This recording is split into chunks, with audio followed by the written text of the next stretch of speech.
10 సంవత్సరాలు మీరు అధికారంలో ఉండి కేసీఆర్ గారు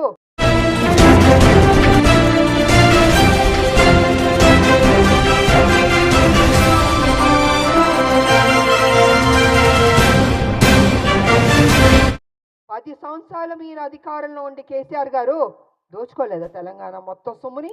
ఇవాళ మీరు దోచుకోబట్టే కదా ఈ పరిస్థితి వచ్చింది. అది విడిచిపెట్టి కాంగ్రెస్ మీద నిందలేయడం, ఆయన చేసిన తప్పులు చెప్పడు, 7 లక్షల కోట్లు ఎలా తిన్నాడో అని ఖర్చు అయిందో చెప్పడు, ఎలా అప్పయింది చెప్పండి. నేను కూడా నా పార్టీ నేను అడుగుతున్నాను, సీరియస్గా తీసుకోవాలి సార్, మనం విడిచిపెట్టకూడదు. దీన్ని ఎంత దూరం వరకు తీసుకెళ్ళా? 7 లక్షల కోట్ల అప్పు ఎలాగైంది చెప్పమనండి. దాటవేయడం కాదు, నా మనిషిని మాత్రం విడిచిపెట్టకూడదు. నువ్వు ఉద్యమాలు అని చెప్పి నీకు చేతిలో తెలంగాణ పెడితే నువ్వేం చేస్తావు? 7 లక్షల కోట్లు అప్పులు చేస్తావండి. మిగులు బడ్జెట్ నుండి అప్పులు రాష్ట్రానికి ఎందుకు వెళ్ళింది? ఎక్కడెక్కడి నుండి డబ్బులు తింటావు? కాళేశ్వరం దగ్గర నుంచి, ల్యాండ్ల దగ్గర నుంచి. ఎట్టి పరిస్థితుల్లో కేసీఆర్ చేసిన అప్పును మొత్తం ఒక్కొక్కటిగా బయట పెట్టాలి.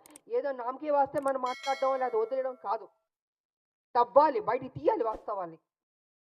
10 సంవత్సరాలు మీరు అధికారంలో ఉండి కేసీఆర్ గారు దోచుకోలేదా తెలంగాణ మొత్తం సొమ్ముని?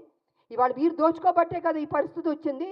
అది విడిచిపెట్టి కాంగ్రెస్ మీద నిందలేయడం, ఆయన చేసిన తప్పులు చెప్పడు, 7 లక్షల కోట్లు ఎలా తిన్నాడో అని ఖర్చు అయిందో చెప్పడు, ఎలా అప్పయింది చెప్పండి. నేను కూడా నా పార్టీ నేను అడుగుతున్నాను, సీరియస్గా తీసుకోవాలి సార్, మనం విడిచిపెట్టకూడదు.